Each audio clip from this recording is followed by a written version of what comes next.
சென்னை பெருங்குடியில் காலை முதலே மழை பெய்து வரக்கூடிய நிலையில் சாலையில் மழைநீர் தேங்கி இருப்பதால் வாகனங்களை இயக்க முடியாமல் வாகன ஓட்டிகள் சிரமம் அடைந்திருக்கிறார்கள்.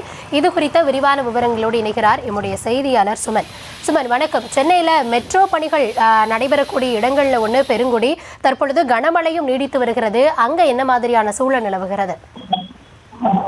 வணக்கம் கோவிதி. அதாவது இந்த டிட்வா புயல் காரணமாக கடந்த 3 நாட்களாக சென்னை புறநகர் பகுதி, சென்னை கிழக்கு கடற்கரை சாலை, ஓஎம்ஆர் சாலை உள்ளிட்ட பகுதிகளில் விடாமல் மழையானது பெய்து வருகிறது. குறிப்பாக இன்று காலை, நேற்று மாலை சிறிதளவு வெயில் அடித்தது. தற்போது மீண்டும் நேற்று இரவிலிருந்து தற்போது வரை பெய்து வரும் மழையால் இந்த பெருங்குடியில், இந்த ஓஎம்ஆர் சாலை பெருங்குடியில் மழைநீரானது தேங்கி நிற்கிறது. குறிப்பாக இந்த மழைநீரில் வாகனங்கள் தத்தளித்தவாறு ஒரு செல்லக்கூடிய நிலையும் இங்கு நிலவி வருகிறது. அதேபோல் இந்த பகுதியில் உள்ள ஐடி நிறுவனத்தில் செல்லக்கூடிய ஊழியர்கள், இருசக்கர வாகனத்தில் செல்லக்கூடிய ஊழியர்களும் நடந்து செல்கின்றனர். ஊழியர்களும் இருசக்கர வாகனத்தில் நனைந்தவாறு செல்கின்றனர். அதே போல் புகைப்பிடித்தபடியும் செல்கின்றனர். குறிப்பாக இந்த சாலையில் உள்ள இளைஞர்கள் இந்த மழையில் நனையாமல் இருப்பதற்காக அந்த பகுதியில் வைக்கப்பட்டிருந்த விளம்பர பேனரை தலையில் போட்டியும் சாலையை கடந்தும் வருகின்றனர். கௌதமி, விவரங்களுக்கு நன்றி சுமன்.